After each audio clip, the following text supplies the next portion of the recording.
Ser podcast. Acontece que No es poco es un podcast y yo soy la humana que te lo cuenta, Nieves con Costrina. Tenemos un género muy variado: nacimientos, extravagancias, muertes, batallas, revoluciones, asesinatos, injusticias, farsas religiosas, reyes más tuerzos, bodas. Aquí te dejo el que toca hoy.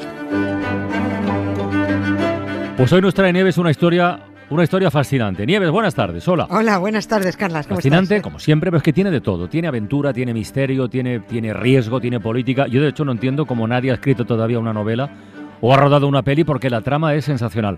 Y algo además muy importante, de verdad, mucho, que forma parte, o debería formar parte, de nuestra memoria como país. Sí, es así, sí, es así. Y además yo esto lo tengo descubierto hace muy poquito, hace poco. Lo descubrí leyendo un artículo sobre el exilio republicano tras el golpe de estado fascista del dictador Franco. Ahí di con una historia muy curiosa de la que yo no había oído nunca hablar, nada, y se la leí al historiador e investigador Aurelio Velázquez, y me apunté esa historia para compartirla en la ventana, y mira, va a ser hoy. Es la historia del yate Vita, repito, V-I-T-A. Es un barco de recreo que llegó de Strangis a México y que atracó en el puerto de Veracruz el 23 de marzo de 1939. Otras fuentes hablan de que fue el 22, otras del 28 de marzo. Bueno, eso nos da un poco igual. Ese yate llevaba un cargamento de joyas, monedas y otros objetos valiosos sacados del Monte de Piedad de Madrid para convertirlo todo en dinero en efectivo con el que mantener al gobierno de la República Española en el exilio, ¿no?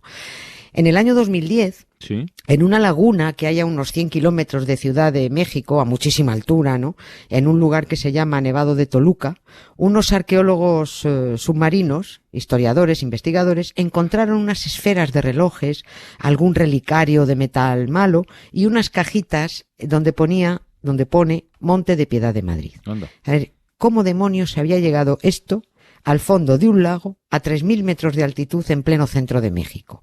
¿Eran esos los desechos de aquel cargamento que llegó en el yate Vita a Veracruz 70 años atrás? Pero ¿por qué estaban allí, no?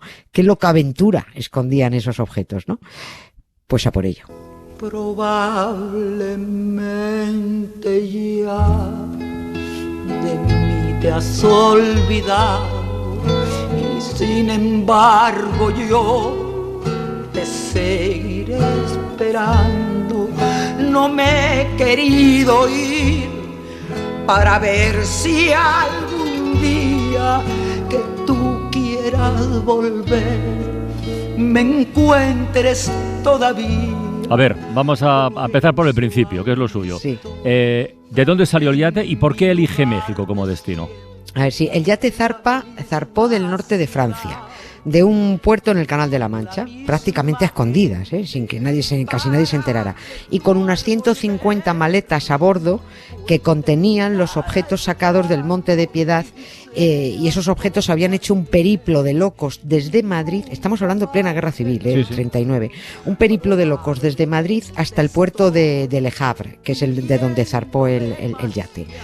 No es seguro el número de maletas que llevaba el yate Vita, pero el investigador Aurelio Velázquez ha hecho ese cálculo. Él ha calculado exactamente 151 maletas. ¿Por qué México? Porque México era el mejor amigo que tenía España. Los otros que iban de colegas eran unos hipócritas. O sea, Gran Bretaña, Francia, Estados Unidos, mucho te quiero, perrito, pero de comer poquito, ¿no? México, bajo la presidencia de Lázaro Cárdenas, acogió a decenas de miles de refugiados españoles, lo hemos mencionado alguna vez, ¿no? Porque le venía muy bien esa mano de obra productiva, también, es cierto, ¿no? Pero también quiso acoger y recibir a intelectuales y artistas. La cultura también es muy buena, como cuando te llega con la inmigración, ¿no? Pero también porque entendió que era un golpe de Estado a la España democrática. Que lo era. Eso fue claro, es que eso fue fundamental. México fue el que protegió la vida del presidente Manuel Azaña en Francia cuando los falangistas y sus amigos nazis de la Gestapo lo andaban buscando para ejecutarlo, ¿no? México fue un amigo tan fiel, y esto se comenta poco, que fue el único país del mundo que nunca reconoció la dictadura de Franco. el único país del mundo que solo reanudó relaciones diplomáticas con España 2 años después de que se muriera esta alimaña de Franco, ¿no? En 1977. Por eso México era el mejor destino. ¿Y qué pasó con todo el cargamento una vez que llegó a México? Bueno, pues de ese cargamento... ¿Quién se hizo cargo de eso? Se hizo cargo de ese cargamento Indalecio Prieto, que era dirigente del PSOE. Sí. Este hombre estaba ya exiliado allí en México y se autodeclaró o se hizo pasar allí como embajador español en México, pero no era el embajador, o sea, se hizo pasar como embajador de forma oficiosa. Indalecio Prieto pidió permiso al presidente mexicano para trasladar todo eso, todo lo que había recibido en el yate Vita a Ciudad de México, porque había que empezar a desmontar todo eso. Había que pulirlo, había que venderlo para convertirlo en dinero contante y sonante. Aquí también hubo mucha bronca con la que no nos podemos entretener porque nos despistaría un poquito del tema, ¿no? Pero muy resumido sería que el cargamento llegó a México por orden de Juan Negrín, que era el que era presidente del gobierno de la República. Pero en mitad de la travesía, claro, con toda la que había liada en España, pues cuando el barco llega allí, el yate, no había quien se hiciera cargo de la llegada del Vita, desde España no daban instrucciones claras, cuando llegan a México, el responsable del yate contacta como puede con Indalecio Prieto, que encima era enemigo declarado Negrín, en fin, sí, en fin, era un tremendo lío, dadas las circunstancias de guerra y a punto de que los malos, los franquistas, aniquilaran ya la democracia, ¿no? El caso es que ese cargamento, esas 150 maletas con relojes, con joyas, con relicarios, esto es gracioso, entre los relicarios se conservaron solo los que fueran de oro o plata. ¿Los otros los tiraron? Claro, los otros, es que era metal, eso claro, bueno, pues sí que los relicarios que son. Mira, uno de los relicarios llevaba un clavo de Cristo. Pues salvaron el relicario para fundirlo, por supuesto, pero tiraron el clavo. Si es que hay 897 clavos de Cristo por el mundo. Claro, ¿no? Con muchos clavos. Con muchos clavos, ¿no?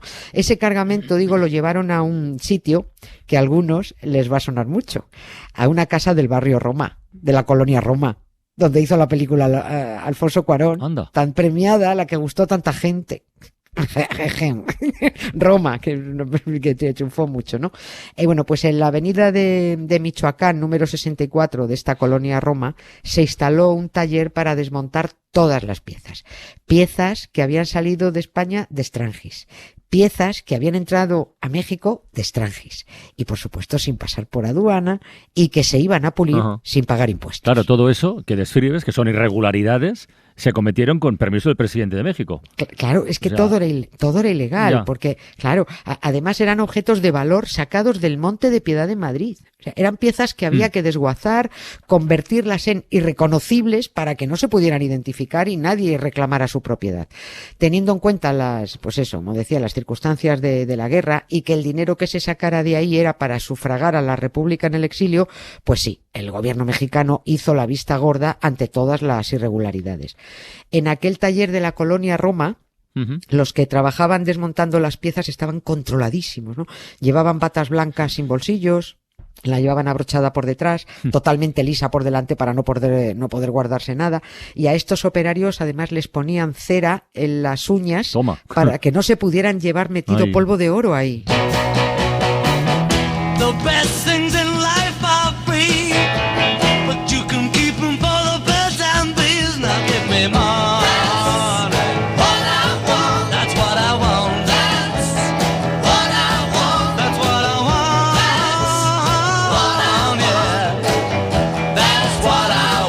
Bueno, y finalmente, ¿cuánto sacaron de todo eso?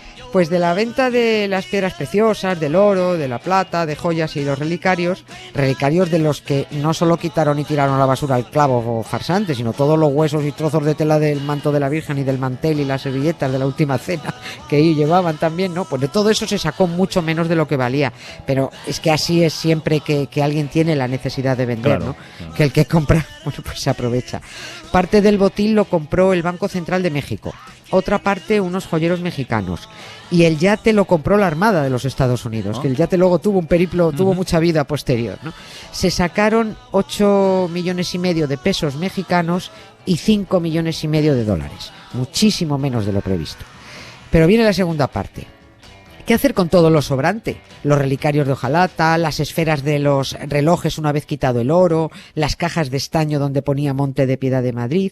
Había que deshacerse de toda esa morralla y que nadie la pudiera encontrar porque era un marronazo, claro, ¿no? De todo lo contado, lo que hemos contado hasta ahora, hay pruebas, ya hay documentación, se ha investigado, hay registros, pero lo siguiente que contamos, la aparición en esa laguna del Nevado de Toluca de varios objetos, solo se sustenta en la mera deducción, ¿no? Aunque la verdad, claro. ya, pero es que ya saben, o sea, esto es como encontrarse de colillas en un cenicero. Cualquier policía avispado diría que han fumado. Aquí han fumado, efectivamente. Bueno, pues por muy lejos que se fueran a tirarlo todo, parece que no fue lo suficientemente lejos. No fue. Claro. A ver, en el 39, ¿quién iba a pensar que, bueno, apenas 2 años después, en el 41, alguien se iba a ir a husmear a la laguna? Bueno, hay dos lagunas, ahí en el Nevado del Toluca hay 2 lagunas, una llaman la Laguna del Sol y otra la Laguna de la Luna. Bueno, pues se fueron a husmear y allí encontraron objetos de nácar, ámbar, cajas de estaño donde ponía Monte de Pío de Madrid. Y en las siguientes décadas continuaron sacando objetos. Unos dicen que se sacó oro, que se ha sacado plata, piedras preciosas. Era lo que se empezó a conocer en la zona como el tesoro del Vita. ¿Pero qué era exactamente todo aquello? ¿Era solo la morralla que sobró del desguace de las piezas o es que alguien robó parte del tesoro en el taller de la colonia Roma y al verse pillado se deshizo de ello en las 2 lagunas heladas del Nevado de Toluca? Esta historia tiene mucho más recorrido para contarla paso a paso, ¿no? Una peli, pero, lo que yo te digo. Sí, claro. Es tremenda, pero sirva esto como resumen. Además, si se sigue esto en la prensa, todo lo que fue publicando la prensa de México es fascinante, ¿no? Tras el paso de muchos buceadores aficionados por las lagunas que iban a ver pues, qué podían rapiñar, qué podían sacar, en 2010 es cuando los investigadores del Instituto Nacional de Antropología e Historia de México, que estaban buscando en las 2 lagunas objetos prehispánicos, más cosa de su gremio arqueológico, pues dijeron, bueno, vamos a ampliar la búsqueda a ver si es verdad lo que se venía comentando desde hacía 70 años, ¿no? Que por allí estaba parte del tesoro del Vita. Así se confirmó casi científicamente, más allá del expolio de buceadores aficionados, que efectivamente el Nevado de Toluca guarda también parte de la historia de España. Y aún están en ello. Waiting for me, my lover stands on golden sands and watches the ships that go sailing somewhere beyond the sea. She's there watching for me. If I could fly like birds on high. ¿Era o no era una historia fascinante? Es muy chula. Hombre, me encantó mañana tendrás que superarlo o intentarlo por lo menos. Bueno, con mantenerme me conformo. Aquí te espero. Un beso, Nieves. Un beso, Carlos. Hasta mañana. Suscríbete a Acontece que no es poco. Todos los episodios y contenidos adicionales en la app de Cadena SER y en nuestros canales de Apple Podcast, Spotify, iVoox, Google Podcast y YouTube. Escúchanos en directo en la SER de lunes a jueves a las 7 de la tarde. Cadena SER. La radio.